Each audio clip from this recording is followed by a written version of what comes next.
Philosopher A.D. Jones, yeah. What's the blueprint? There are many blueprints. I mean, growing up as a kid, you look at your mom and dad, if you had a dad, your uncles, your grandmother, to see what you need to do in life. You look at their blueprint. You learn how to cook by watching what they make. What ingredients do they use? You use their blueprint. When you go to school, you get a schedule. If you go to college, you get a syllabus, which is basically a blueprint of how the course is gonna go. When you go to work, you have meetings, usually on Mondays, for the blueprint for the week. This is the agenda. This is the schedule. This is the outline that you want to follow. See, one thing about a blueprint that you have to notice, well, that you should notice, is first you have to see it. Somebody can explain a blueprint without showing it to you, and you probably won't get the visual. You probably won't be able to retain it all. But once it's actually written down so that your eye gate can consume it, along with hearing the personification of what the outcome should be, then whoosh, something magic happens. Your dendrites and your synapses, boom, fire. And you get an understanding of what the vision is. See, visions have a blueprint, and blueprints can lead an individual to their vision. The problem comes in is when the individual loses focus.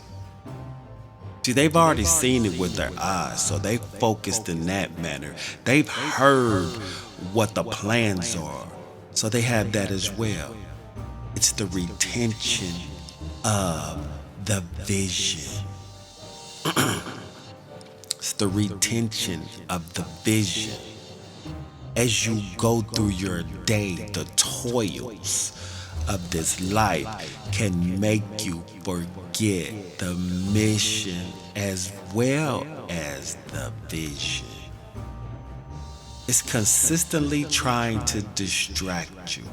Is it purposefully, or is it its purpose fully? You see what I'm saying? You have to remain on your purpose. What is that? How can you find that? It's in your heart.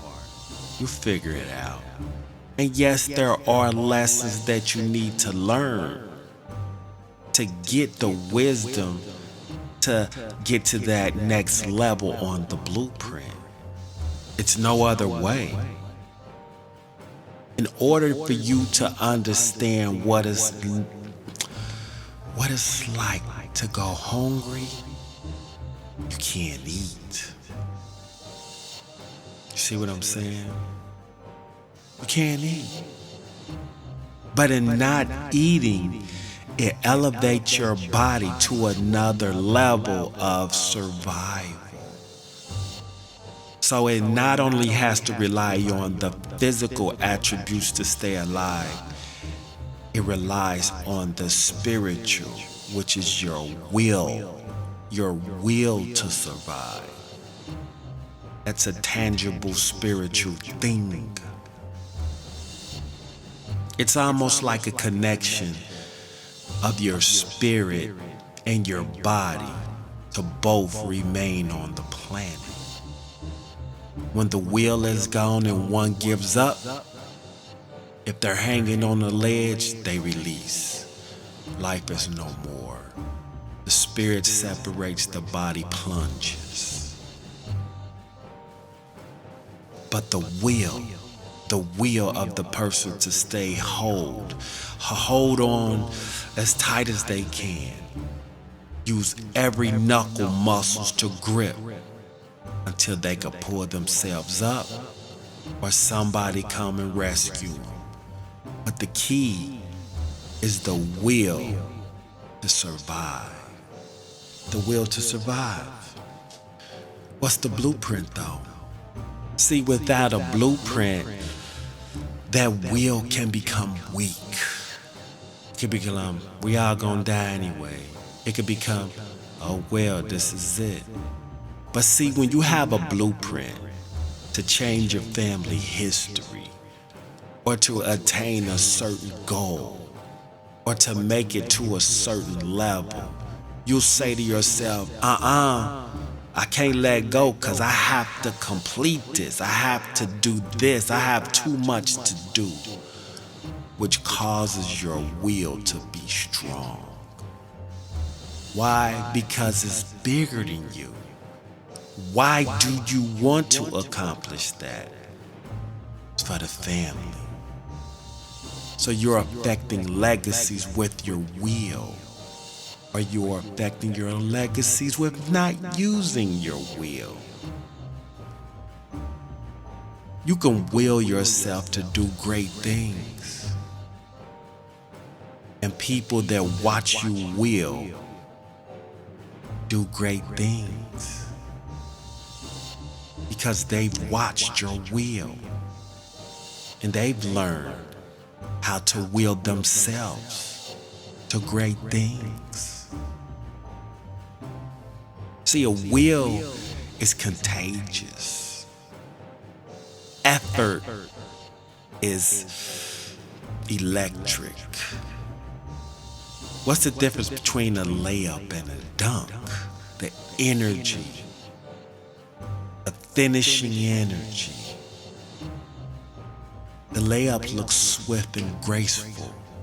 Nice, good energy, smooth, yes. But that dunk, boom. I've really never heard a crowd go crazy over a layup. And I've never really heard a total silence when somebody dunked. See, each action wills a response based on the energy that was put forth. Even though the individual putting forth the action doesn't know the expectation. Or do they? Did they watch somebody else dunk and wield the same response? See how it works? But many people are carbon copies, which, we're gonna have robots. And they put their little spin on it. And they get that crowd, but I guess it's somebody for everybody. But is that their purpose, to copy somebody, though? It's possible. Many variations of one individual.